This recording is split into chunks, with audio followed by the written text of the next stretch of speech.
picture a wave in the ocean. You can see it, measure it, its height, the way the sunlight refracts when it passes through, and it's there, and you can see it. You know what it is. It's a wave. And then it crashes on the shore, and it's gone. But the water is still there. The wave was just a different way for the water to be for a little while. The wave returns to the ocean, where it came from, where it's supposed to be. So, another day, another journey ahead of us. Last time we left with this small shack, the beginning foundation of a memory museum, and many ideas of what to do next. At the very least, we need supplies, and we need to start mining too. I started chopping down some trees for wood and sand to make glass. This way I can get a little glimmer of sunlight passing through my home. That might come in handy later. Next, to take a deep dive into the mines beneath us, we'd need ladders. Unfortunately, back in InfDev, creating a ladder costs quite a bit of wood. You only got one ladder per recipe. But at least we could utilize the old ladder glitch to save ourselves some work. Then I got to these small additions in my home, changing it from an abandoned shack to a slightly more quaint location. Then I found, to the side, a perfect little cave to begin my underground expedition. Also got some iron. Neato. Now, for the newer Minecraft players out there, let me demonstrate this ladder glitch for you. You used to be able to create a row of ladders, but with gaps in between each block, and still use it as a contiguous ascent out of caves. Quite handy. I found some caves nearby too, but I decided to patch them off for now. I don't want to toil in the coal and the iron, no. I want to head directly for that potential diamond mother lode. So down and down toward the bedrock I went. Of course, I remember to never dig straight down, hence my back and forth approach to this excavation. Eventually, I ran out of ladders, so back up I went, farming for some more. After setting up shop again, making a few useful tools and smelting some iron down to necessary tools, I got to chopping down some more trees, making ladders, replanting those trees for sustainability's sake, and back down the mine shaft I descended. Naturally, I want to use my lower quality wood tools first, so I did that, zigzagging down as I mined. And eventually, I was definitely grateful I didn't mine straight down.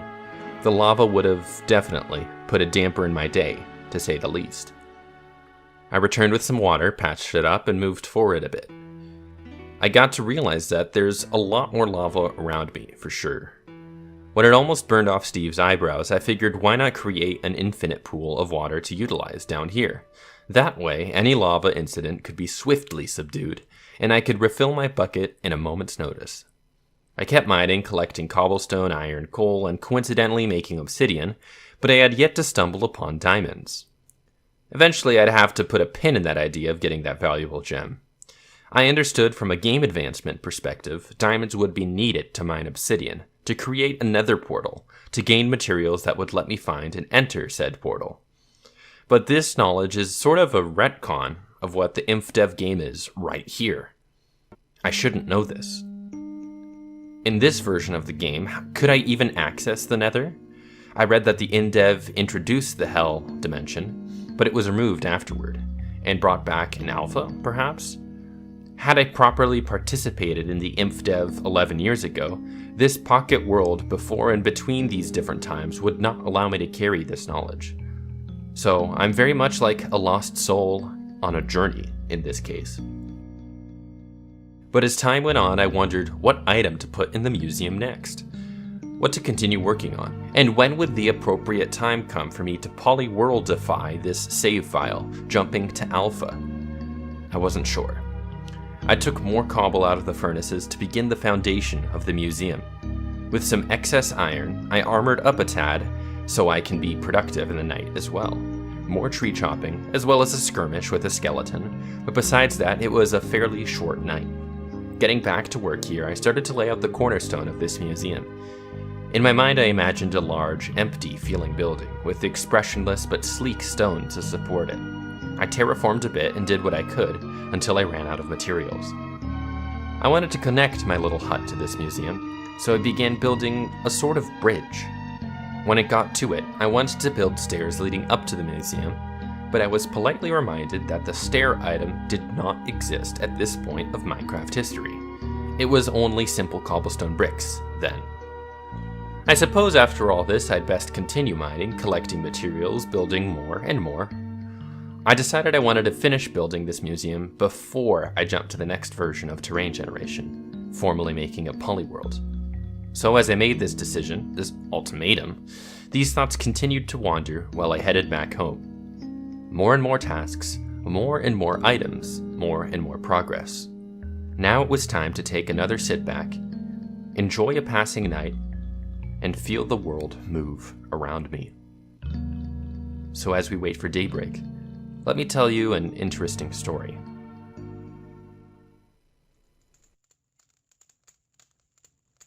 The Boy and the Mask Salesman.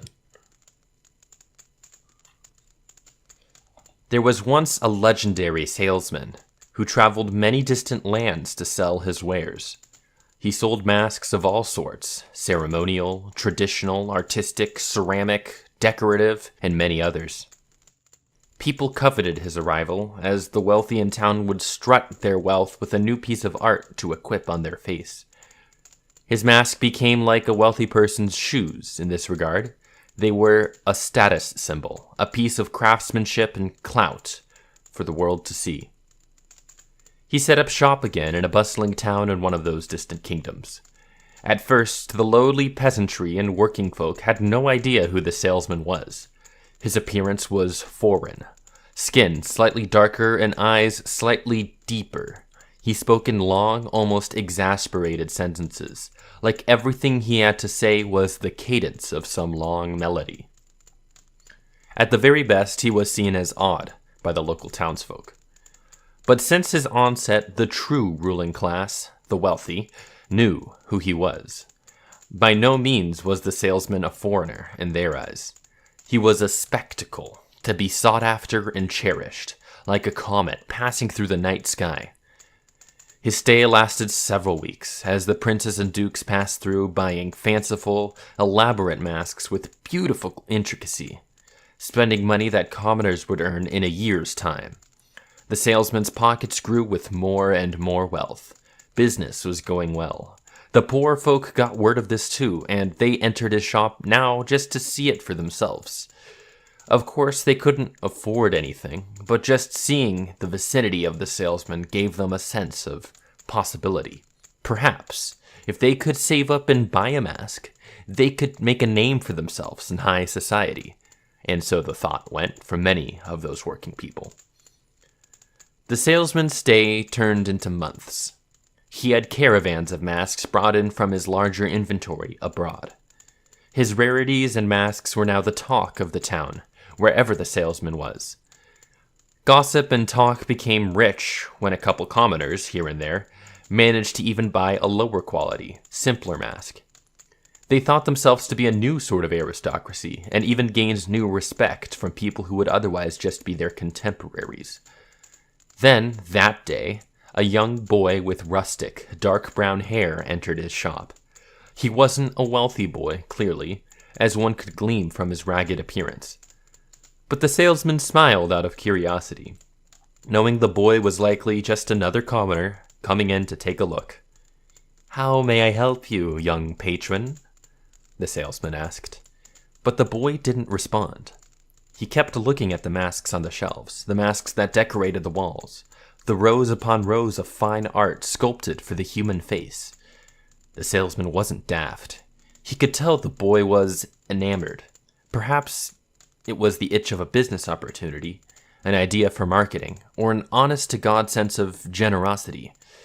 But after some time of silence passed the salesman, he made a proposition. "Tell you what," he began. The mask salesman pulled a mask off the wall from behind him and set it on the counter. It was an odd mask, the face of a fox with a keen smile and pointed ears. It was painted with a sharp highlighter yellow and contrasted with a deep black on the ears, nose, and eyes. "I'll give you this mask for a favor." The boy beamed up with excitement, but realizing there had to be some catch involved, he had a faint glimmer of cynicism in his young eyes. "Oh, don't you worry," the salesman went on. "This will work to both of our benefit." The salesman then detailed a plan he had. The boy gets the mask, he finds someone to buy it, and the boy sells the mask, returning to the salesman with the money. The salesman promised to split the profit with the boy, but it was an uneven split, to be sure. With a slightly upset but understanding face, the boy agreed. He took the mask and dashed off. The mask salesman sank back and leaned against the wall, smirking to himself. The following day, around the same time of noon, the boy returned with a pouch full of money. He emptied it over the counter. It was a small fortune. The salesman grinned ear to ear. This would speed up his profits and get more and more masks put out. His investment in the boy had already paid off. "Would you, perhaps, like to try this again?" the salesman inquired.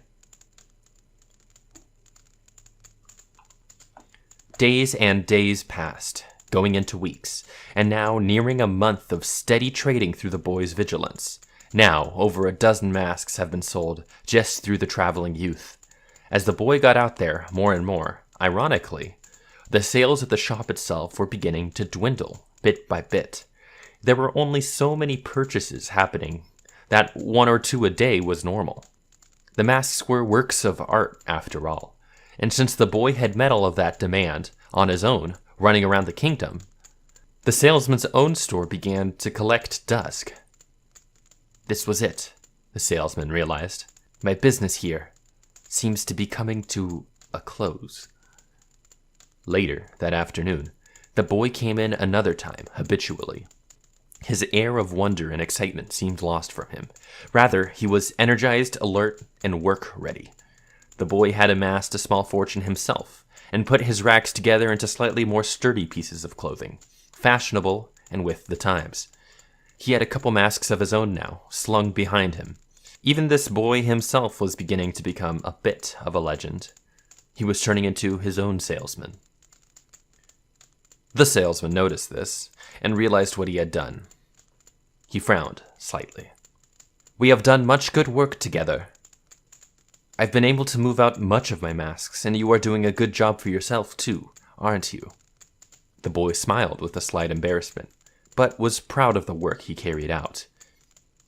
"However, I believe my business here is meeting its inevitable end. You've done too good of a job, it seems. I cannot blame you for that."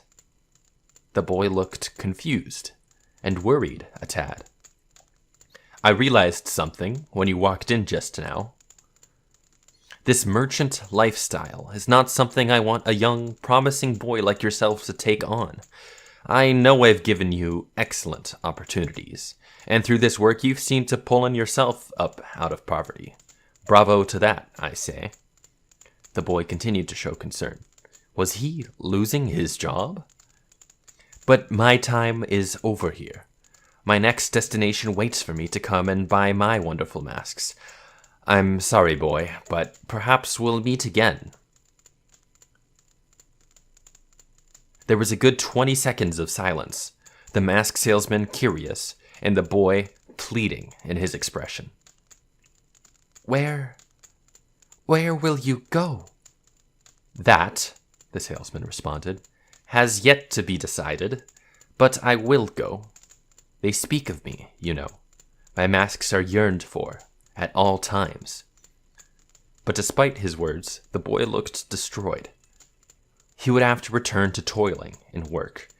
His wealth would surely run off eventually. He'd run out of masks to sell and money to use. The salesman empathized for a moment and thought to himself, "You know what? Let me leave you with this parting gift." "Oh," the boy interjected, now upset. "Another mask? What good will that do? Making you money and leaving me—" No. The salesman cut him back off. "This mask is priceless. It's different than every other mask I have. More valuable than any mask a prince, duke, or aristocrat passing through here spent a fortune on. More valuable, perhaps, than my entire collection." The boy froze, again, now curious. His emotions were being jerked around like a storm. "You must hold on to this mask, and never sell it. It will be more valuable than you can ever imagine." He handed over the mask to the child. It had a pale, emotionless expression. Strong eyebrows, light skin, a pointed face with strong features. There were blue and red tattoos around the eyes, pointed ears, white, almost silver hair, and a seemingly glowing teal cap over it. The entire ceramic felt and looked like a solid statue, as many of the salesman's masks did.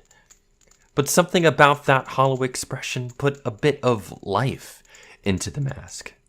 There was some mystery about it. The boy took it, now quiet and pensive, and began to turn around and walk out the door. He was still too upset to properly say goodbye to the salesman. He didn't really know him anyway, despite his month of work. "Oh, one last thing," the salesman spoke up, stopping the boy before he exited the door. "Remember these words. Whenever there is a meeting, a parting is sure to follow. Whether a parting is forever or merely for a short while, that is up to you." The salesman finished that last sentence like the final moment of a delicate symphony. The boy respected the rhetoric, but still confused, nodded, and left, shutting the door behind him. He would meet that mask salesman again.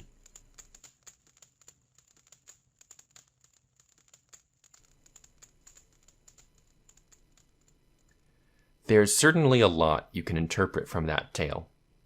Is it a story of growing up? Of being thrifty? Is it meant to warn you not to approach strangers, or perhaps be wary of your boss's true intentions? Or could it say friendship is something that can emerge in even the most outlier circumstances? Would the salesman and the boy meet again, perhaps in some later time, then as friends? As contemporaries? I felt that I had decided the item I wanted to place next. It was the flower. The final quote of that tale made me think of something. Meeting and leaving people, seeing them again, forming partnerships or friendships or rivalries. Each person has an important impact on our journey, however far out it is we're taken. I think this idea of human interaction, friendship, can be represented in Minecraft with a flower here. Where one flower is planted, another will bloom by it. There is a beautiful sense of connection and growth in this symbol. In all my life experiences, I can always attach certain people to different events and ideas. And so I know there will always be people attached to different events in the future to come. This flower will sit in this museum now permanently, as we all, humanity, have a permanent connection with one another. I hope to find more symbols as I raise the walls of this building, progress on, and add to it in our next episode. Thank you so much for watching to the end. If you enjoyed the video, be sure to subscribe for new ones in the future. And if you want to support the channel directly and gain access to videos ahead of time, maybe check out my Patreon. Each patron gets benefits in the Discord, bonus content, and as I mentioned, content ahead of time. And you'd be directly funding the series you care about, Minecraft Polyworld creation. Again, please subscribe, thanks for watching, and have a great day.